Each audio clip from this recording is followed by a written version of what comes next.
A warm welcome to this edition of Energy Frontiers.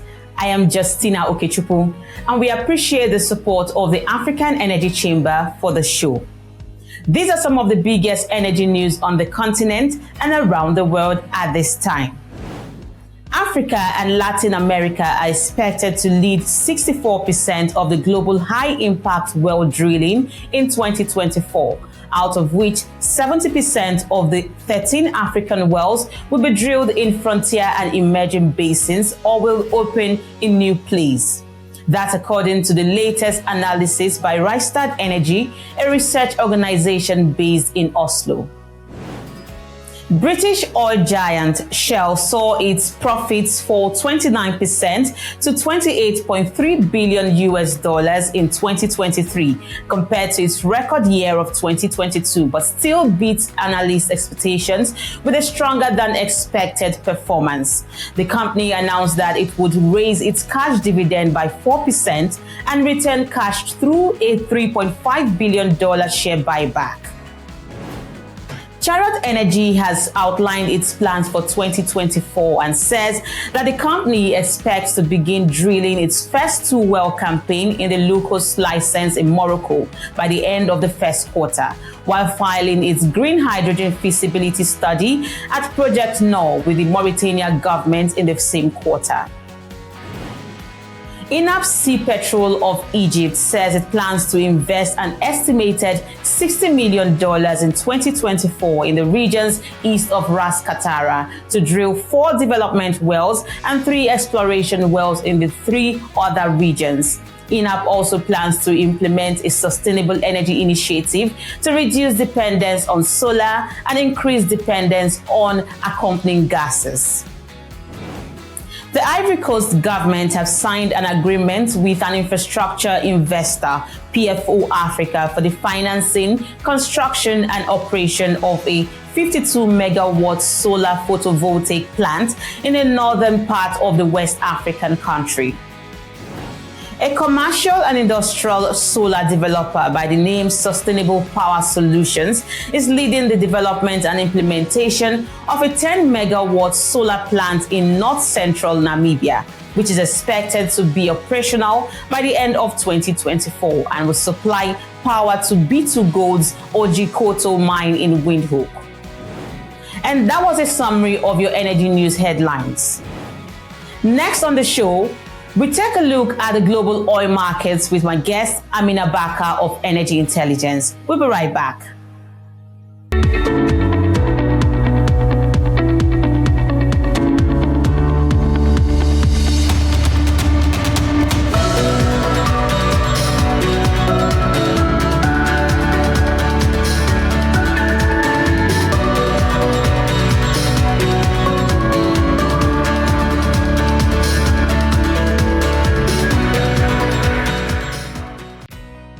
This is Energy Frontiers.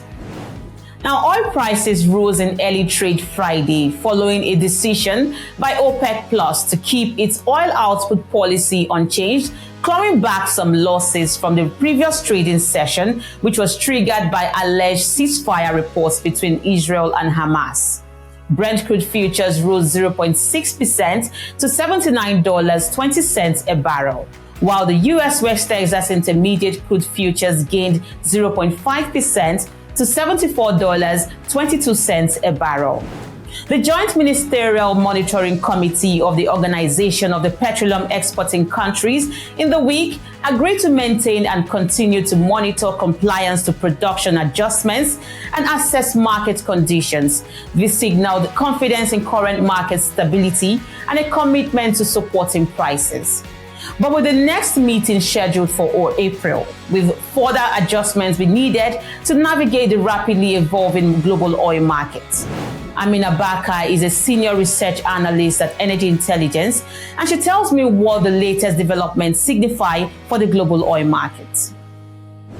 Although there were alleged ceasefire reports between Israel and Hamas just yesterday, give us a sense of how the recent geopolitical crisis, especially in the Middle East, are influencing the global oil markets, considering the importance of that region. As you rightfully pointed out, Justina, there's a lot of geopolitical tension that's currently happening in the Middle East. It's a very, very volatile environment. And I think relating more on the energy side, the attacks that we saw by the Yemen Houthi group that took place in Bab el-Mandeb, but also in the Red Sea, those are causing some concern for energy security or vessels to pass through. We saw announcements from companies like Qatar Energy that there are going to be delays into transporting LNG to Europe. On the oil side, to be honest with you, the geopolitical tension hasn't really managed to rise the price so much. If you would have told me the same events that are happening today 10, 15 years ago, I'd expect oil prices to go to 120. Instead, we're still hovering around the 70s, 80s zone. Today, Brent is back into the 70s. So I think the market is really underestimating the geopolitical tension that's going on, especially with the involvement of many OPEC states, including Iran and Iraq. These are all major producers. So I think there's a kind of judgment by the market here in seeing the geopolitical risk. Yeah, I would have thought that we'll be looking at $100 by now. But the Russia-Ukraine war continues after almost 2 years. Has this added any implications to the Middle East crisis, which is now impacting or not impacting demand and supply dynamics? I think, the focus has really shifted. The Russia-Ukraine conflict has been going on for some time now, and the shift in focus has been more on the war on Gaza, which Israel is waging against the people in Gaza. So I think that, the crisis that we saw between Russia and Ukraine managed to re-divert some of the oil flows. More of the Russian crudes were going into Asia. We saw discounted crudes also landing in India, in China, etc. So the flow of how oil was being transported changed a little bit with that crisis. I don't see that crisis immediately impacting energy markets as much as the Middle East geopolitical tension could potentially do that. So for the time being, I don't see any kind of escalation on that front, which would translate into something that would impact energy prices. Yeah. So I heard you speaking some time ago, and I remember, I think last year, you said the OPEC cuts could last for the whole of this quarter. So what specific market conditions will the OPEC GMMC be monitoring, and what do you think might trigger additional measures from the group? Well, right now we are under an OPEC Plus agreement that is a kind of multi-layered agreement, which includes the last agreement, which they had to cut 2.2 million barrels a day. And these are voluntary cuts where a number of OPEC states have agreed to take part in these cuts.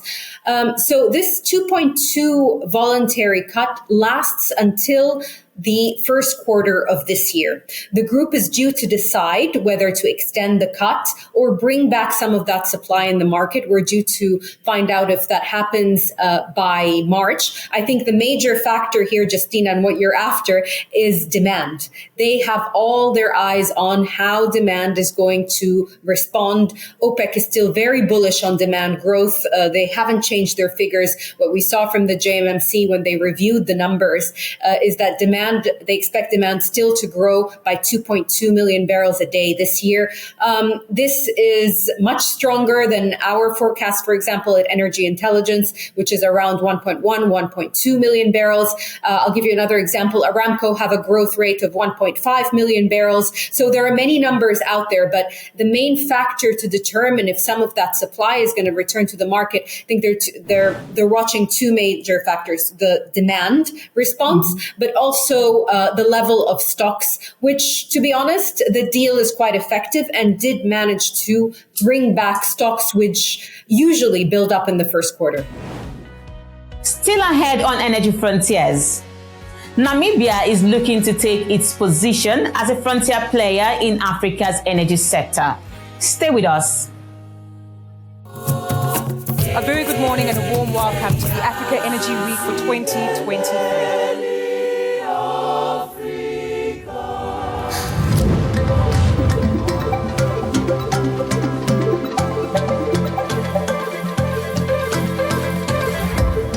This is our chance to make a difference.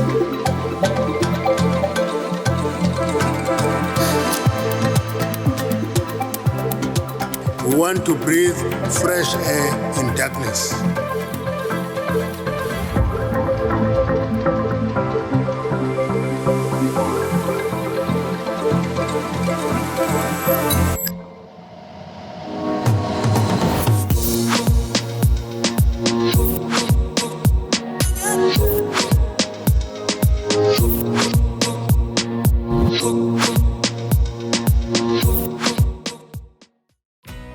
Welcome back.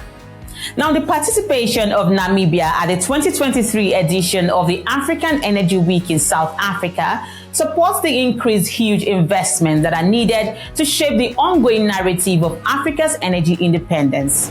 The October summit also solidified Namibia's position as a key player in the continent's journey towards energy security and sustainability, commitment to green hydrogen production, and opportunities in the oil and gas sector.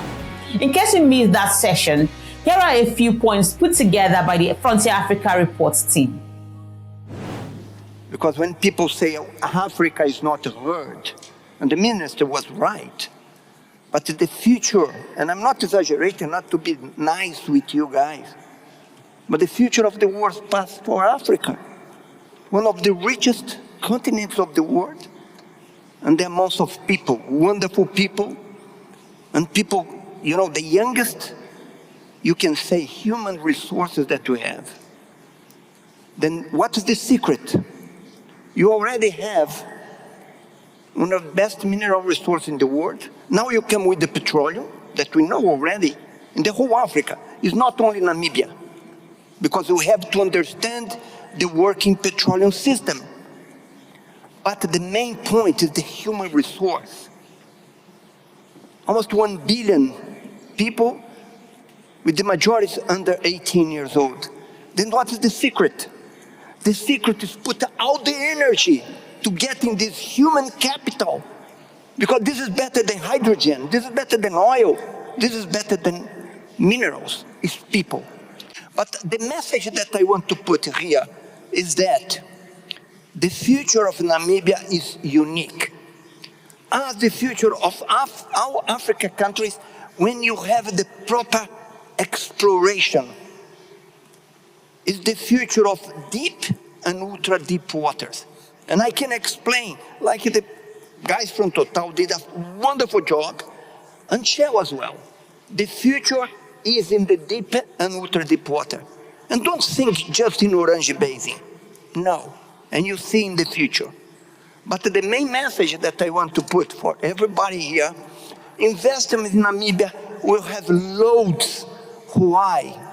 Because investors don't make favors. They came where you have the best possibility possible to have a reward, and Namibia has this. I think for us, from the ministry, we take it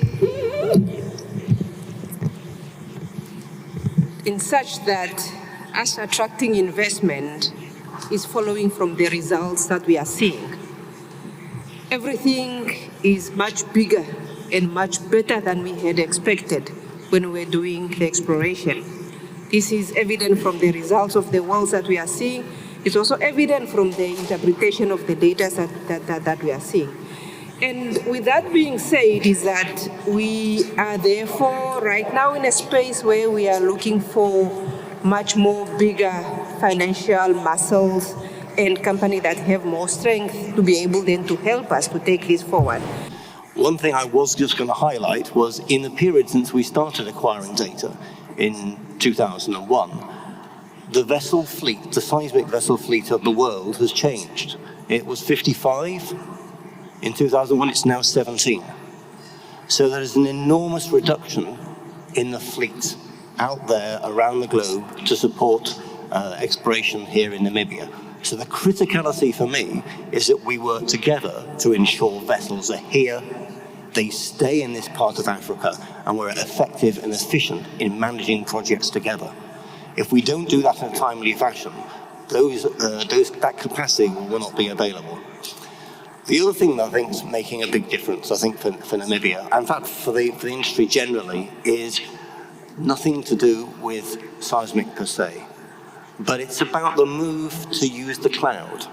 So we in PGS today have our entire processing capability in the cloud. That means we have almost infinite capacity to process data quickly. It means the really, really intensive algorithms can be done really quickly. Would that be able to fast-track exploration? It will fast-track exploration. Programs. It will move projects that might take you a year to process to a much shorter period over time. But internally what we've done is we've created a platform where the sustainable energies conversation has taken precedence, and that allows us to participate in the conversation around decarbonization and carbon capture alongside our operators, essentially. And that has really helped a great deal when you develop your own competencies internally and are able to sit around the table and have a meaningful conversation around how to preserve the environment, essentially. So that has really helped a great deal. We're not concentrating on green hydrogen, blue hydrogen, gray hydrogen. We're concentrating on building sustainable industrial bases. Those bases are going to need electrons, some gray, some green, some oil, right? They're going to need the critical raw minerals that Tom was talking about. And in designing those industrial bases, we need a healthy energy mix. We're going to need the gas, right, from Kudu for ourselves and for SA. So we're not the main job is presidential economic advisor, right? So we're not obsessed about the ideology, which is what you're asking us. We're obsessed about doing business, industrializing our nations, kicking energy poverty out of Africa, and making sure Maggie's child is living in a country that looks a little bit more like Singapore and a little bit less than where we are today. The truth is, there's a multitude of hydrogen projects in Namibia, but the biggest question that NJ is asking that is very relevant, is the supply chain capable to meet, in theory, the supply side opportunity? That's a super important question. But my biggest question, NJ, is the demand side ready to buy a molecule today that is more expensive than the gray and the blue? Namibia has a very enabling environment, which has been echoed by not only the public sector, but also by the private investors. And that's why everyone is in Namibia. It's because, number one, the potential is there in terms of value, and also because the environment is enabling.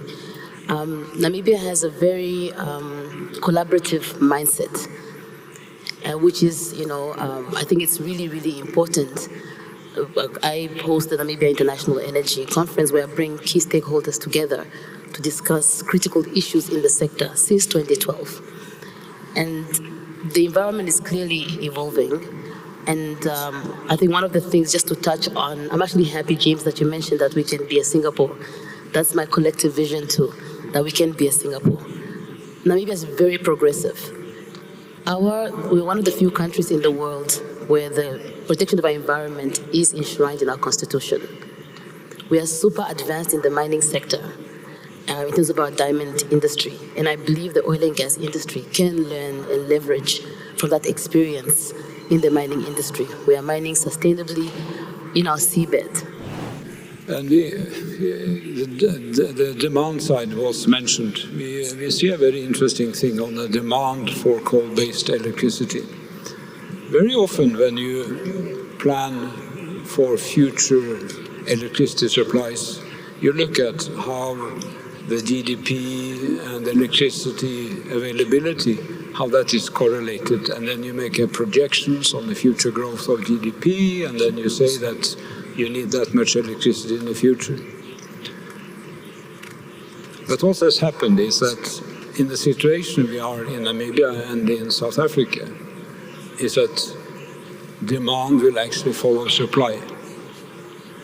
we have companies coming to us saying that we would like to establish this and that beneficiation activity in the Lidrets area where our gas will be landed if you have the energy. So that's an entirely new situation. So, but basically, our market is primarily manpower to the extent that we want to have enough power to make Namibia electricity independent and secure. We are on track to have first gas, first power in 2027. 2027, sorry. So Namibia has to have two key ingredients. Number one, you have to have a prudent government policy with respect to local content development, which I'm very pleased to say the government has initiated.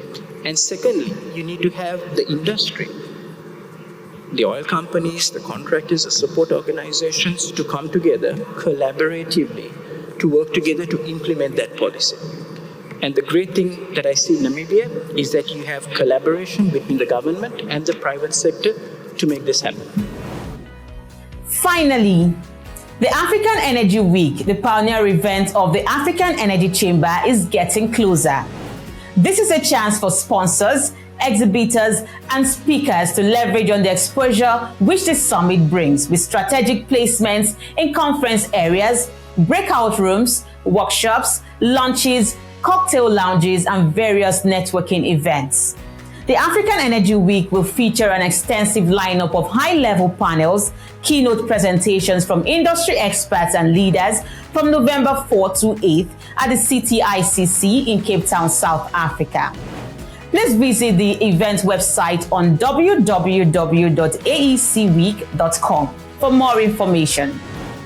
And that's how we wrap up this package of Energy Frontiers at this time. We thank you all for watching. Be sure to follow the program on Frontier Africa Reports website, like this video, subscribe to our YouTube, and follow us across all our social media handles as indicated on the screen. I am Justina Okechukwu, and I'll see you again soon.